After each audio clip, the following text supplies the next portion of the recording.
Last vlog, nag-unbox tayo ng ating mga camping equipments at nag-unbox rin tayo ng ating bagong camera na DJI Osmo Pocket 3. Guys, may DJI Osmo Pocket 3 na ako. Ito nga yung pinapangarap kong camera noon pa at ngayon, nagagamit na natin.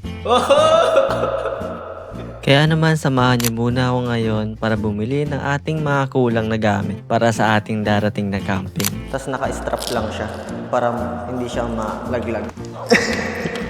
Bigat, grabe. So yun guys, it's another day, no? And it's May 29 na. So lalabas lang tayo ulit para mamili ng mga additional na kailangan natin for camping. Like foods, mga lulutuin. Tsaka bibili ako ng mga siguro lagyayan or pati mga plato na gagamitin natin. So samahan nyo muna ako guys, labas tayo. Tara! Hi guys, nandito tayo sa mall. So magtitingin lang ako ng mga additional gamit like Tupperware, tsaka plato, and then bag. Paglagyan ng mga gamit para mas organize yung gamit natin sa camping. Asan ba yung mga lunchbox nila? Lunchbox guys para if ever may mga food, paglagyan natin. Ito yung nakita natin guys. Dalawang mangkok. Tapos may nakita ko maliit na sabon. So pag maliligo tayo. And then ito, Tupperware. Airtight canister. Ewan ko, baka mapaglagyan natin ng ulam or something na bibilhin na iluluto natin. So, kuha na din ako ng ganito. I think, yun lang naman. Pero gusto kong magtingin ng yung bag organizer sa iba. Kasi wala dito eh. So, ito na lang muna. Lipat tayo ng ibang mall.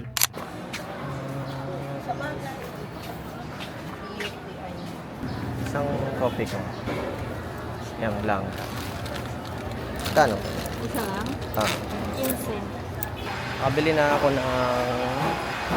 Naisip ko na anong lulutuin natin. Magpapansit na lang ako guys. So nakabili na akong gulay. Tsaka pork chop pang barbecue. And then next nating bilhin is mga prutas naman. Bili tayong prutas. Dito lang ako sa wet market.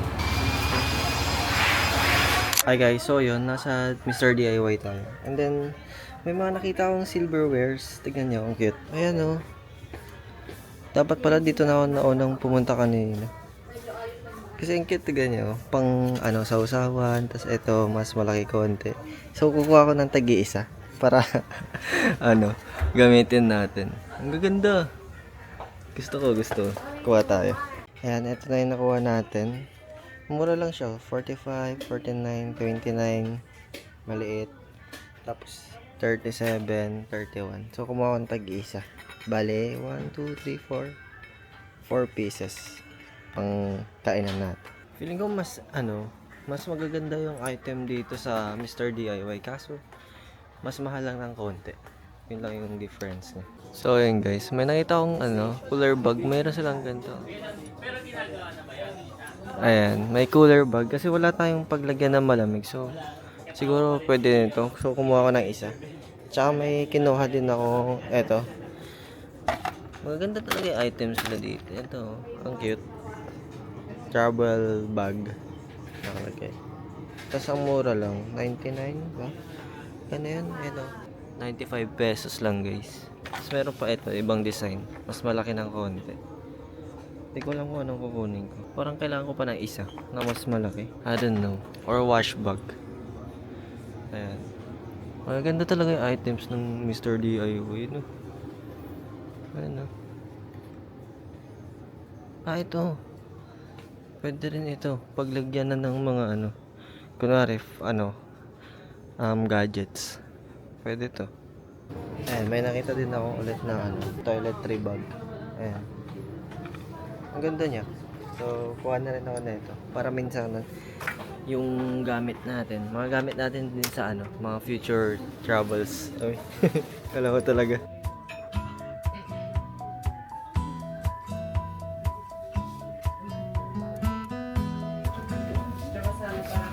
Ito mug. Coffee is like a hug in a mug.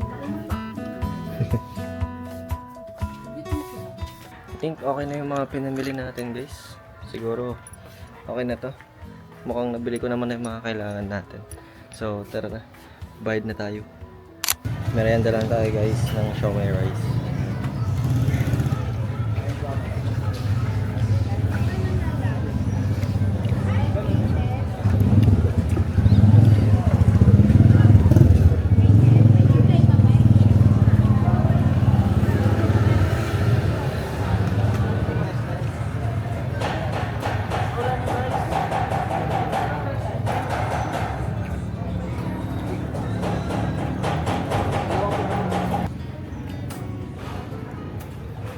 Hi guys, so ayun, magse-set up na tayo ng ating camping gear sa ating motor. So ito yung motor natin na gagamitin.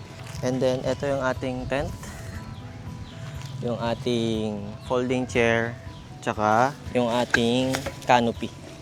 This one. So dito siya. Pakita ko sa inyo kung paano natin siya i-set up. So ganito siya, papaganto ko. But first, let me double stand lang natin. Yeah.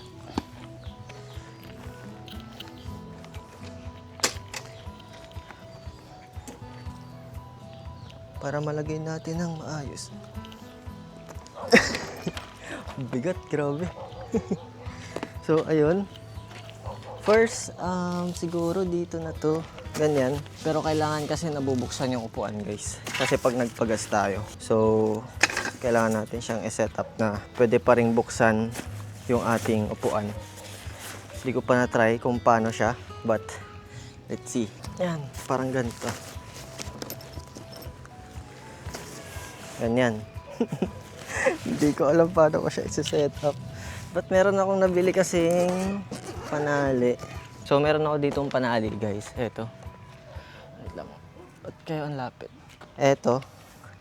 Madali lang siya gamitin kasi yung hindi mo na siya kailangang itali. Parang pwede siyang i-adjust. Pakita ko sa inyo. But meron din ako neto. Siguro itatali ko muna yung tatlo. Di ko lang, kasama lang to sa, ewan ko kung ano yung nabili ko, nakasama to. But, hindi ko alam kung saan siya magagamit. But I think, dito lang natin siya gagamitin. Ipagsasama ko yung tatlong to, para hindi siya hiwa-hiwalay. Ang hassle pala guys, prepare ng, gamit. Hindi lang pala siya basta-basta. First time natin set up. Di ko pa na-try actually. So, this is our first time na isa-set up tong ating motor para magamit for camping. Ay, hindi ka siya. I-strap ko sana siya eh. I think ihiwalay ko na lang tong tent. Then etong dalawa yung kasama. Ayan.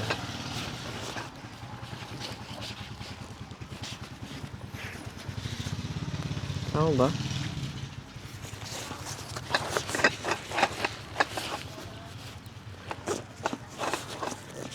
Ayan, ganyan.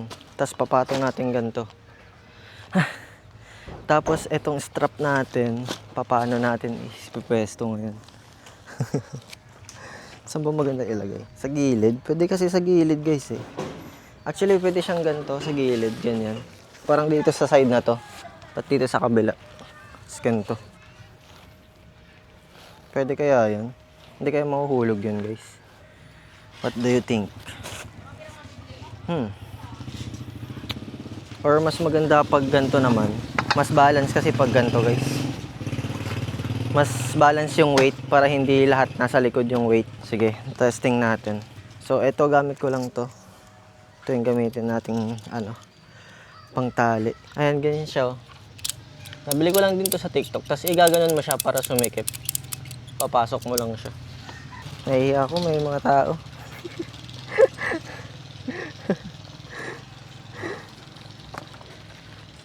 Nahiya ako mag-vlog guys. Tumitingin yung mga kapitbahay natin. So ayun, ipapasok. Paano na nga ba to? Nakalimutan ko na. Diyos ko po. Nakalimutan ko na paano siya gamitin. Pasok na ganyan. Tapos, ganyan ata. Tama ba? Tapos igaganon. Or baliktad. I think baliktad ako. Baliktad ako guys, ulit. Sorry na guys, first time magka-camping. Hindi ko pa alam ginagawa ko, sa totoo lang. Ang hirap pala mag-motovlog. Ang tagal ko nang din nag-motovlog, sa totoo lang. So, ganyan siya. Grabe guys, abutin tayo ng ilang oras sa pag-setup pa lang ng dadalhin. So hindi rin talaga biro mag-camping. Kailangan mo talaga ng dedication. So sisigawan natin ganito. Ba't parang mali ako? Ba't ganun? Tama ba? Pa-demo-demo pa ako, hindi ko naman alam yung item ko. Ginaganto kasi siya guys, ayan. So, papasok mo siya dito. Tapos, kunwari ito. Papasok mo siya dito, tapos i-clip mo ganun. So, i-lock natin, then i-ganon natin. Para mas sumikip. Sisikip siya lalo. Ayan o. Kita nyo? Tapos dito rin sa kabila.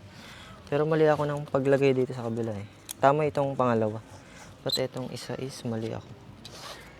So, dapat pababa. Ulit. Ganito. Papasok niya siya dito. Tapos silain mo ganyan. Para madali. Tapos gaganon mo siya. Up and down. Kita ba? Gaganon mo siya guys. Sisikip na yun mag-isa. Ayan, masikip na agad. Diba? So, ganyan na agad. Kadali yung setup natin. Tapos tago na lang natin yung ano.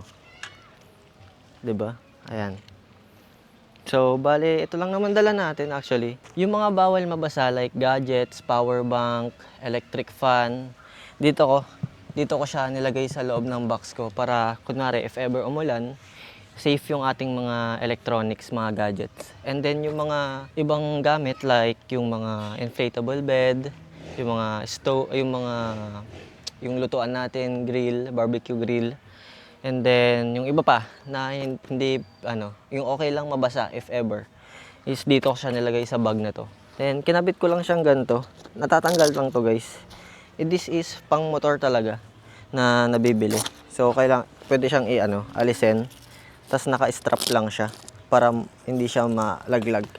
Actually, pwede pa nga dito. Meron pang additional strap here para mas secure. But yung dalawa, okay naman na eh.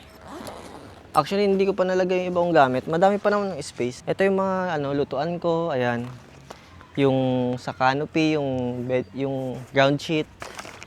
And then yung sa bucket, water bucket. So, ayan. May kasama naman tong cover, guys, in case uulan. Meron siyang, pang takip dito na kasama. So, hindi siya mababasa. Safe pa rin yung, yung ibang gamit natin. At, problema ko na lang is, saan ko ilalagay itong table natin. Bali, ito yung table natin, guys. Foldable table natin. Ayan. Ganito siya. Hindi ko alam saan ko siya ipipwesto eh. Siguro dito na lang, sa taas. Ganyan. What do you think, guys? Ganito? Feeling ko ganito na lang eh. May strap pa naman dito, guys. So, pwede ko siyang i-strap if ever. Wala na akong mapaglagyan. But basically, ito yung setup natin. Ganyan. And then, ito yung sa tripod natin, guys. Oh. Look, dito ko ilalagay yung tripod. And then, meron tayong ilalagay na camera sa helmet para makita niyo din yung POV ko habang nagdadrive. Try natin. Talagang motovlog camping setup, guys. So, yan na yung ating final ng ating moto camping. Ayan. Napakasimple lang. Pero kompleto naman sa gamit, guys. I think ready na tayo mag-camping bukas. So, let's see. Wala pa akong alam kung anong oras akong babiyahe, but siguro pagkagising natin, then breakfast tayo. And then punta na tayo ng campsite. So yun lang naman, guys. I think I will end the vlog na. At abangan niyo yung next vlog natin, yung camping natin, the day of our camping. And yun lang. See you in the next video. Bye!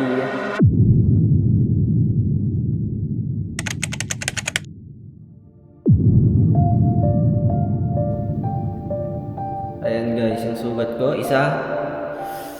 Ang laki ng sugat ko, sorry. And then, ito yung sugat natin. Diba? Oh my God. Ang sakit. Yung sugat natin sa paa.